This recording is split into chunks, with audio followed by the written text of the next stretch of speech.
10,000 लोगों को पकड़ा हुआ है तहरीक इंसाफ के। बुरी तरह उनको रखा गया है।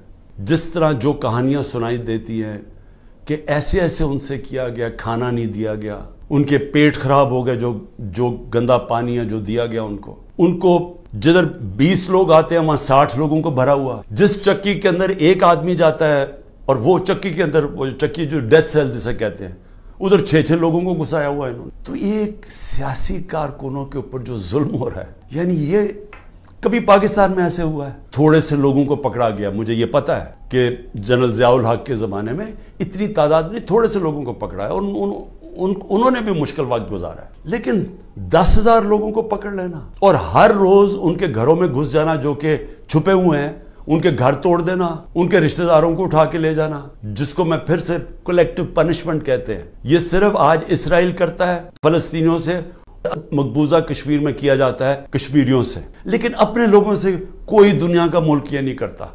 इमरान रियाज इस मुल्क का वो सहाफ़ी था जिसको यूट्यूब पे सबसे ज्यादा देखा जाता था। उसका अभी तक पता ही नहीं वो किधर है, और हम सबको खौफ है कि उसके ऊपर तशद्दुद इतना किया है कि ये उसको सामने नहीं लेके आ रहा है। अदालतें बुला रही हैं, वो नहीं आ रहा। और जो फिर हमारी अदालतों से हो रहा है इस वक्त, बिल्कुल अदालतों को इन्होंने ऐसा किया है कि उनकी कोई हैसियत ही नहीं है।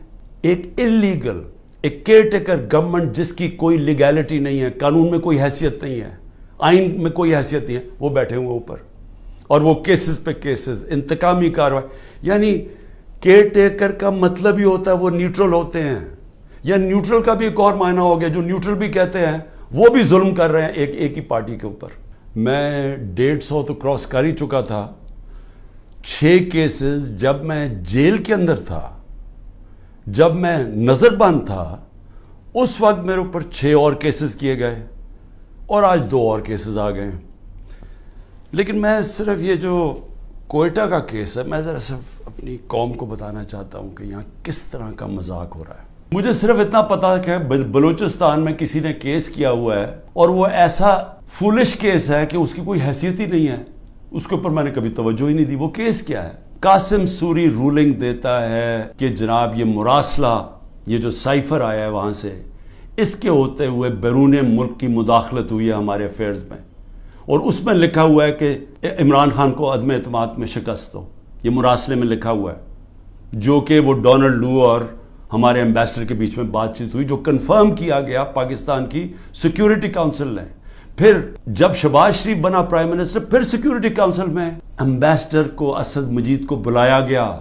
उसने बैठ के कहा कि हाँ, ये मुझे डोनाल्ड लू ने कहा था कि इमरान खान को हटाओ प्राइम मिनिस्टरशिप से, और ये अदम एतमाद में उसको फेल करो। और अभी अदम एतमाद दर्ज नहीं की गई थी असेंबली के अंदर। तो कासिम सूरी ने उसको सामने रखते हुए कहा कि इसके मुरासले के होते हुए मैं ये नहीं इस वक्त आगे असेंबली को बढ़ने देता। उसके ऊपर मैंने असेंबली डिसॉल्व कर दी और मैंने इलेक्शंस कॉल कर दिए। अब ये आदमी कह रहा था कि वो जो इलेक्शंस मैंने कॉल किए हैं उसके ऊपर आर्टिकल 6 लगना चाहिए। तो सुप्रीम कोर्ट ने तो पहले ही रूलिंग दे दी थी। उन्होंने तो उसका सिर्फ कासिम सूरी का जो रूलिंग थी उसको उन्होंने अनलॉफुल डिक्लेयर कर दिया। उस आदमी का वकील का कत्ल होता है, फैमिली सारी कहती है कि खानदानी दुश्मनी थी, उस पर कत्ल हुआ है। पता चलता है कोई 9:30 बजे उसका कत्ल होता है। 4 घंटे के अंदर लॉ मिनिस्टर प्रेस कॉन्फ्रेंस कर देता है कि इमरान खान इसमें मुलव्वस था। कभी सोचे कि कोई कत्ल हुआ है, कोई इन्वेस्टिगेशन होती है, कोई पता चलता है, और उसके बाद क्या होता है? आईजी उठाता है उसके बेटे को, रात तक आईजी उसको अपने पास रखता है, और उससे फिर एक और स्टेटमेंट आ जाती है कि जी ये इमरान खान ने कत्ल करवाया मेरे बाप। अब पहले मैं ये समझना चाहता हूं कि इमरान खान ने कितने अपने जिंदगी में कत्ल करवाए? 150 से ऊपर तो मेरे ऊपर केसेस हैं। तो क्या मैं उधर भी किसी को कत्ल करवाने के चक्कर में हूं? और वो केस जिसने आगे बढ़ना ही नहीं था, जो मेरे वकीलों ने भी कहा कि जिसने किस तरह आर्टिकल 6 मेरे ऊपर लगा सकते थे, जबकि सुप्रीम कोर्ट ने रूलिंग दे दी थी उस पर। अब ये सोचे कि उसके ऊपर, मेरे ऊपर इन्होंने 302 का मुकदमा कर दिया और मेरे ऊपर कत्ल का केस कर दिया। वाज़ेह है, मुझे नजर आ रहा है कि क्या करना है। हमारी अपनी एजेंसीज इंफॉर्मेशन देती थी, ISI बताती थी कि इन्होंने क्या क्या इनकी प्रॉपर्टीज है। उससे पहले भी देती थी, जब इनकी 10 साल दोनों ने हुकूमत की तब मिलती रही। उनके ऊपर तो कोई इस तरह की चीजें नहीं हुई। वो जेलों में भी रहते थे तो वो آرام سے رہتے تھے. وہاں تو کوئی اس طرح کا ذرا ان کے دیکھیں تو صحیح ماضی میں کہ ان کے اوپر کیسز کیا تھے اور یہ رہتے کیسے تھے اور ان کے اوپر کیا ہوا. یہاں مجھے بتائیں کہ یہ کوئی کیس ہے؟ کوئی مانے گا پاکستان میں کہ عمران خان نے جا کے کوئٹہ میں قتل کروا دیا کسی کو کیونکہ اس کو ڈر لگا ہوا تھا کہ وہ کیس کامیاب ہو جائے گا؟ اور پھر کتنے یعنی ماضی بھی ہے. رانا ثناء اللہ کا تو یہ عابد شیرلی کا باپ کہتا ہے 18 قتل کیے ہیں اس نے. فیصل آباد میں جائیں وہ کوئی اس سے زیادہ قتل بتاتے ہیں. شہباز شریف کی تو رپورٹ ہے ہیومن رائٹس کی یا ایمنسٹی کی کہ اس نے 97 سے 99 تک 770 لوگوں کو پولیس مقابلے میں مروایا ہے. اس کے اوپر تو عابد باکسر نے ٹی وی پہ آ کے کہا کہ اس نے قتل کروایا ہے. عمران خان کے اوپر بتائیں کس نے کہا کسی کو قتل کیا؟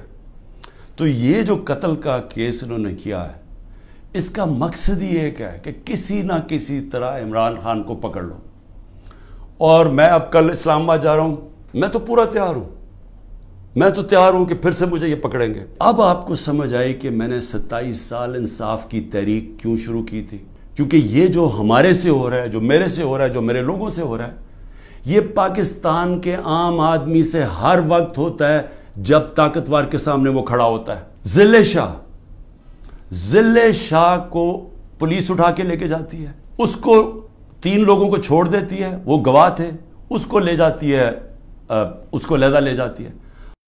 اس کے بعد اس کی لاش پڑی ہوئی ملتی ہے سڑک پہ, جو کہ کوئی اٹھا کے جا کے سروس ہاسپٹل لے جاتا ہے. ایک مل جاتا ہے 302 کا, اس کے اوپر مجھے کہتے ہیں کہ میں نے اسے قتل کیا. اس کے بعد رپورٹ آتی ہے 3 دن کے بعد, پوسٹ مارٹم رپورٹ آتی ہے جس میں بتاتا ہے کہ 26 جگہ کے اوپر اس کے اوپر تشدد کیا گیا, 26 جگہ پہ. تو ایک دم وہ گھبرا جاتے ہیں کیونکہ وہ تو کسٹڈی میں تھا, تو میں نے کیسے اس کے اوپر تشدد کیا ہوگا. لہٰذا وہ پھر رپورٹ چینج ہوتی ہے, ایکسیڈنٹ بتایا جاتا ہے, اور ایکسیڈنٹ میں پھر مجھے ملوث کر دیتے ہیں کہ شاید مجھے کوئی انفارمیشن تھی اور میں نے بتائی نہیں.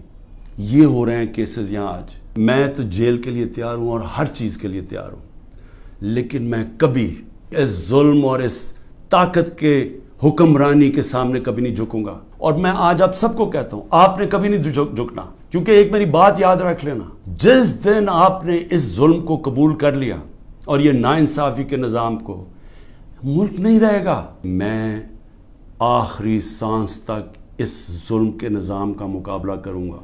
جب تک میرے ملک میں حقیقی آزادی نہیں آئی, میں اس کی جد و جہد کروں گا. جو مرضی کر لیں, جیلوں میں ڈالیں, جو مرضی کریں, دھمکیاں دیں.